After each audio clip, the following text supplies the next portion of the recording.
Hi friends, my name's Ashley and this is probably take 3 or 4 because I couldn't decide on a number of how many years that I've been homeschooling. My oldest is going to turn 15 this year and I've been homeschooling the duration of my parenthood. We made the decision for personal reasons. It started out as health reasons and then it just escalated into what works for our family. And I decided to make this video because every single year I have friends that send people my way or they come themselves to my private messages or texting me, calling me because they themselves want to homeschool or they know somebody else who's ready to take the step and homeschool their children. And I've often wondered, like, why do people come to me? I don't know. But I think the answer to that is I strongly believe in every person that's listening to this is ability to homeschool their children. And I am a strong advocate for that. And even where the parents fall short, I really believe the kids have the ability to learn if they're put in the right environment. And we put so many restrictions on them. So I just invite you into what we're doing this year. I could make another video and talk about all the things we've done in the past and the ways have done things when my kids were younger. Unfortunately, we're not doing that anymore. We're not doing the preschool in the early ages, and I had so much fun doing it. So we have now condensed everything to this little table that I bought, and I had no intention of storing homeschool supplies on it. But guys, almost everything we do fits on this shelf now, other than the kids' independent work baskets that they tote around the house with them so they can do their independent work wherever they feel comfortable doing it. So for the purpose of this video, I'm going to do my best to stay on task, and I just want to share what we are doing this year. My kids are, well, I have 2 boys that are in the 5th and 6th grade, and I have 2 girls that are in the 8th and 9th grade. And so, like I said, we've been homeschooling the entire time, and I absolutely love it. So everything I share with you, I'm not telling you that this is the best thing and that this is what you should do. I'm just simply telling you this is what I do. You're not going to find an expert here, but you are going to find somebody who loves to homeschool her children and feels very privileged that I get to do so. So, and I don't think I'm special. I think any of you could do it as well. And so let me just share what we're doing this year. Okay. So my husband actually walked in to me having prepped this table and set up our homeschool year.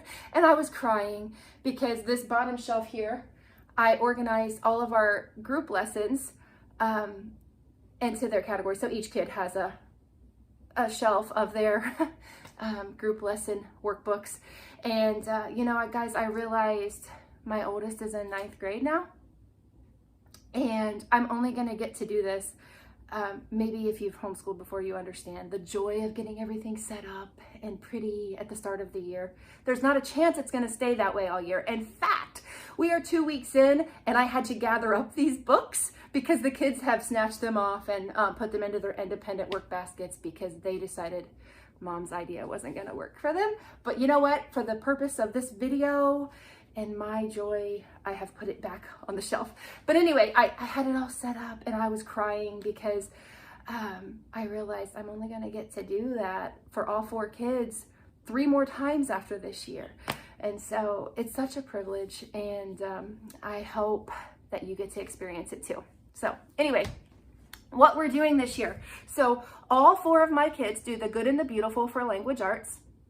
And I will share with you that throughout the duration of our entire homeschool journey, I have done the same thing with my 2 girls at the same time. And then I would wait with my boys and do the same thing. So what I mean by that is I have 2 kids that are doing the same thing for language arts and math, and I have 2 kids that are doing the same thing at a younger level. So my boys do the same math and my boys do the same language arts, and my girls the same.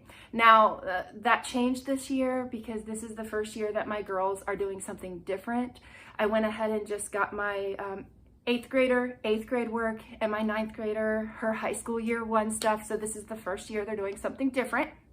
But what that looks like, and I encourage, if you have a house full of kids and you're trying to homeschool them all, I would really encourage you to do this. I'm not saying you have to, I'm just saying it makes life more doable. And what I do is I wait for the younger one to catch up, and we do the same thing. So my 5th and 6th grade sons are both doing this 5th grade course book by The Good and the Beautiful. So it's more than sufficient. It really is. And they work through it together. Even just yesterday, I got I got tickled because they were working together, and there's an exercise where they were supposed to find the errors and the grammar errors in a paragraph. And so they were working together, and there was some geography off to the side. I love that about The Good and Beautiful, by the way. It always has geography included. But they were trying to work extra so they wouldn't have to do math and language arts the rest of the week. And so kind of like they were pulling one over on me that they wouldn't have to do extra lessons the rest of the week. I was totally fine with that. But also they were working together and finding the errors. And it wasn't a situation where one boy was doing more work than the other. They both were looking and helping each other, and they were both learning. So I was totally okay with that. And in the past, that's how the girls have been able to do it too. But unfortunately this year they've branched off. Eventually, maybe the boys will do different age level stuff, but hopefully we can squeeze a few more years into doing it this way. So the same thing for math. For math, my sons are both doing Mastering Math Essentials. If you've never seen it before, it's this, okay? Mastering Math Essentials. So there are videos for them to watch, and then they can do the lesson, and I really like it. And so it's really easy. They have speed drills. I don't want to embarrass them and show their stuff, but this is what each lesson looks like. And so they have these speed drills where I give them a number, they ask for their speed drill number, and I give it to them, and then they do that. There's some review, and then there's some helpful hints on the new video that they've watched, and then there's a practice section. So before we did this, all 4 of my kids actually completed the Life of Fred Elementary series, and this is just kind of somewhere we landed to get extra practice before we move on to the other Fred books. Because also, we no longer have that, so I can't show you the Life of Fred Elementary series, but we do have the other Life of Fred books, and it moves right on.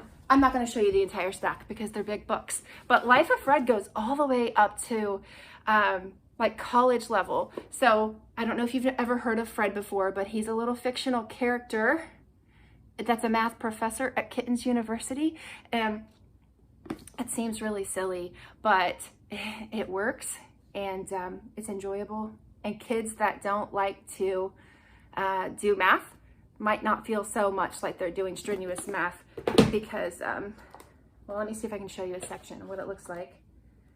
I really wish I could show. Each section has a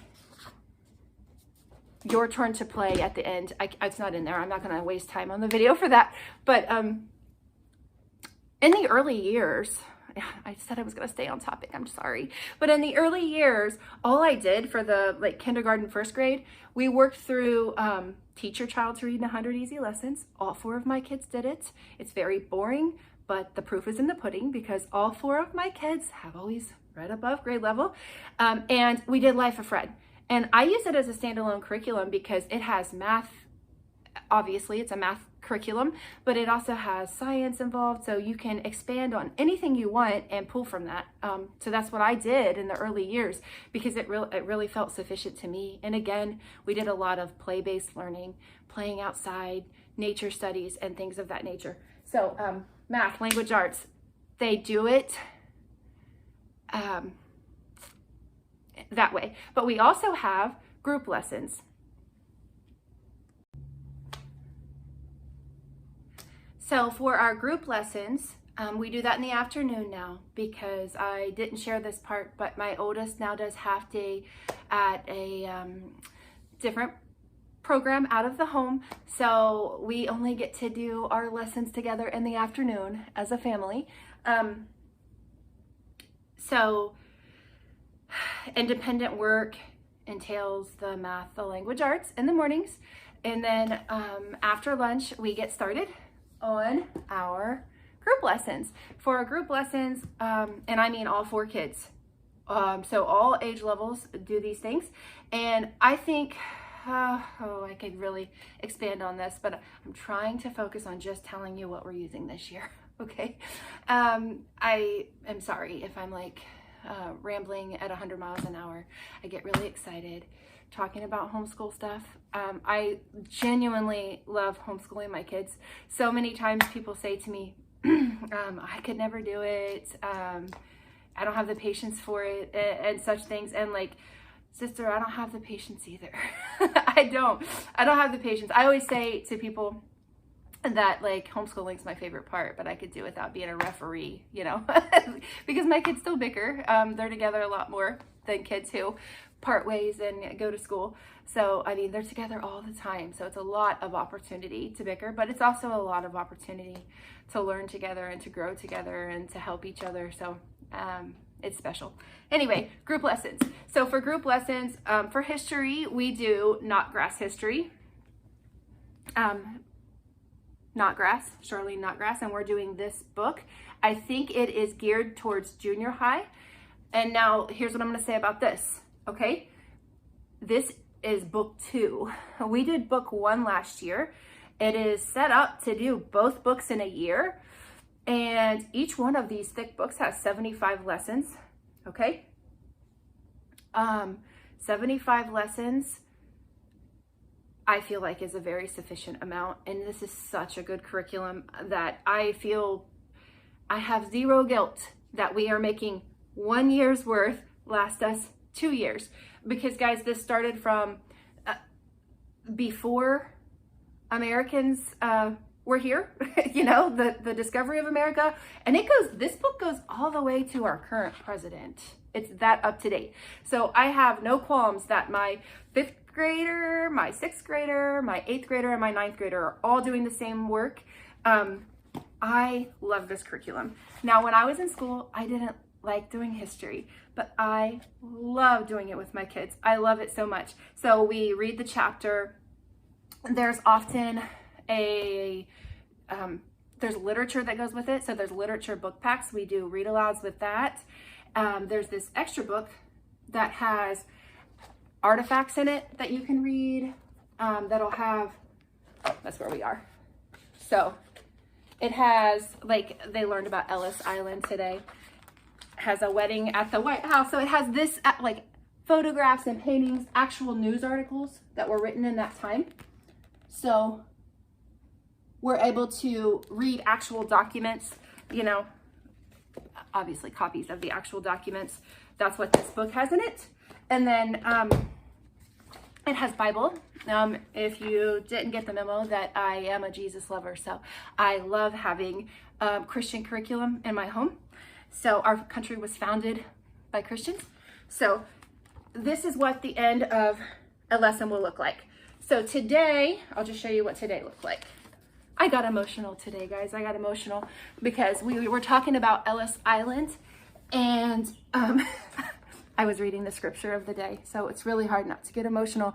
If you're reading about Ellis Island and the people that came seeing Lady Liberty, and then the Bible verse they give you is, "Come to me, all who are weary and heavy laden."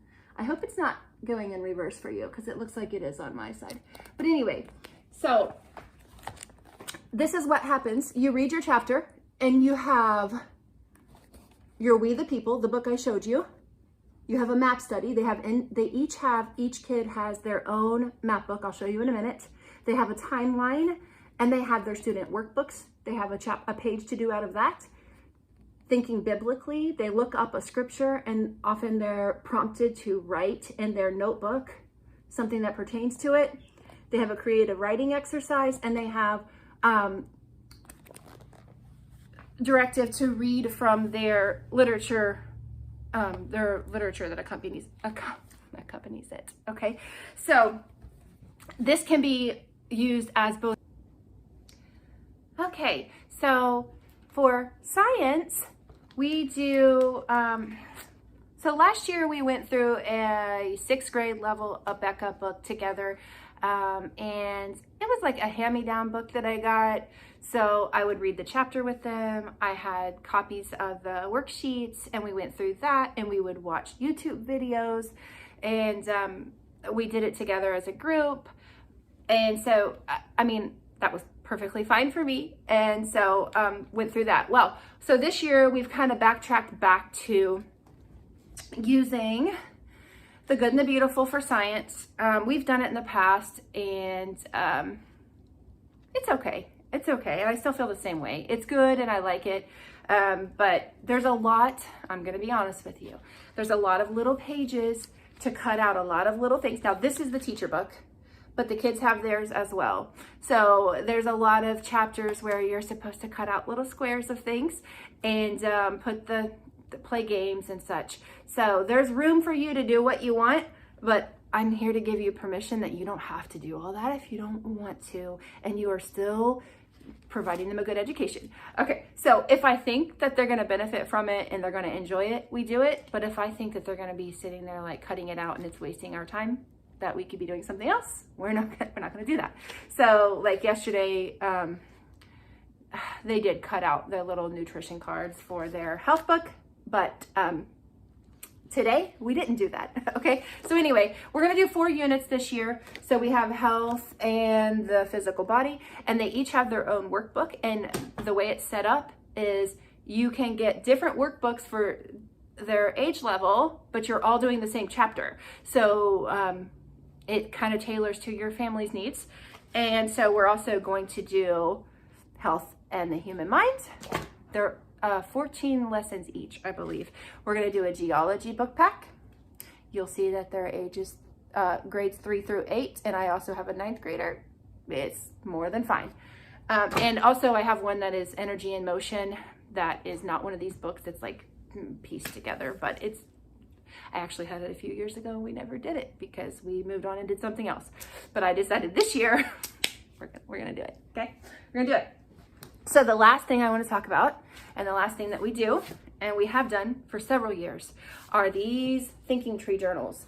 And I love them. They're so pretty and they're so nice. But okay, so my 9th grader, not only is she going to be doing Life of Fred for math, and she's going to be hitting up the pre-algebra series, but before that, I'm having her do this, all about money, business, and economics. And okay, this is, I don't want to show her work. I don't want to put her on the spot or anything, but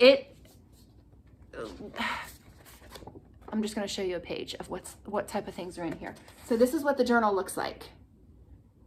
It has different pandemics throughout the years and how it affected the economy. It has like using a bank, doing taxes, the history of capitalism. Okay, they're buttery soft. I love them. Okay, and so another one, my girls are both going to do this one. They're doing the good and the beautiful, but I want to beef up our writing this year. And so we are going to do how to write research papers and essays. Same buttery soft, lovely thinking tree journals. And it walks them through writing a research paper. I can't say enough about these journals. I just love the way that they're set up.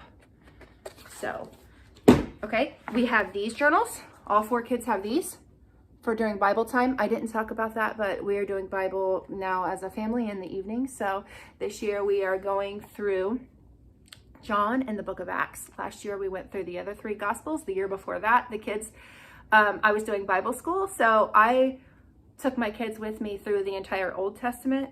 Talk about a fire hose, right? But anyway, just John and Acts this year.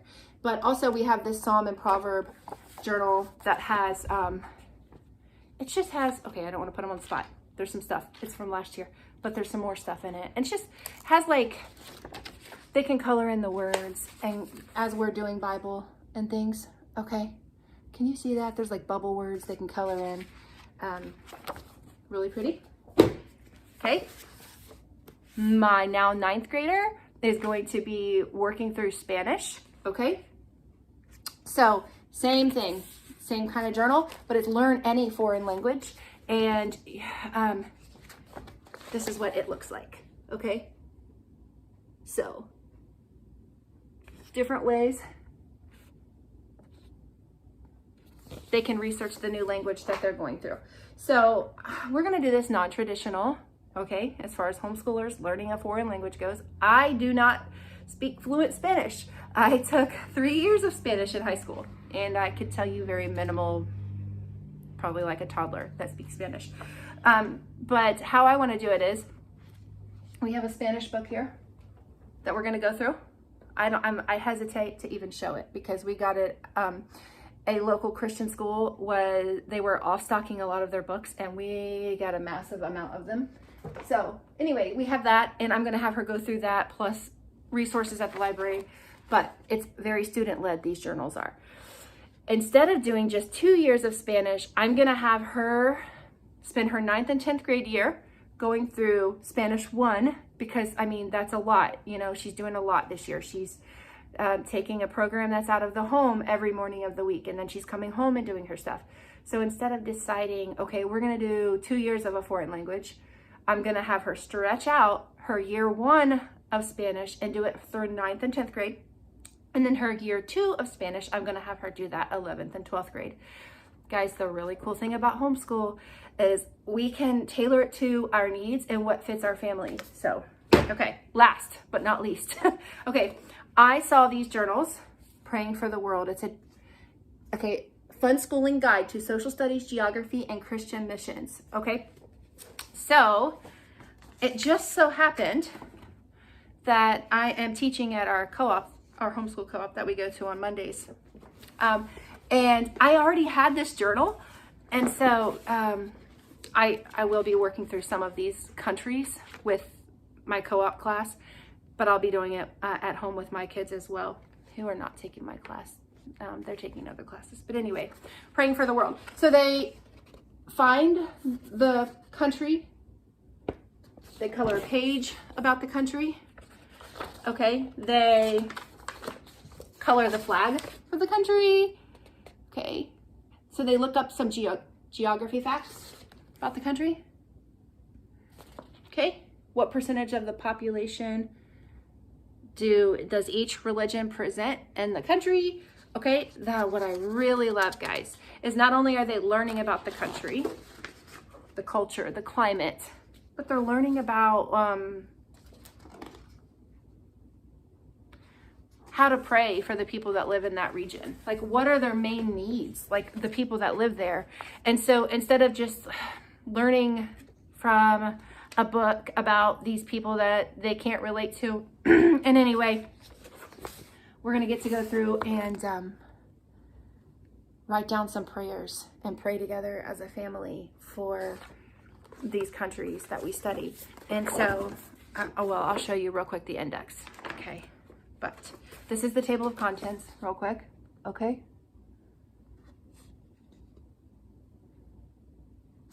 So, and there's areas to interview a missionary. So I really hope I can do that this year as well. But that's about it. I'm sure I'm forgetting some stuff.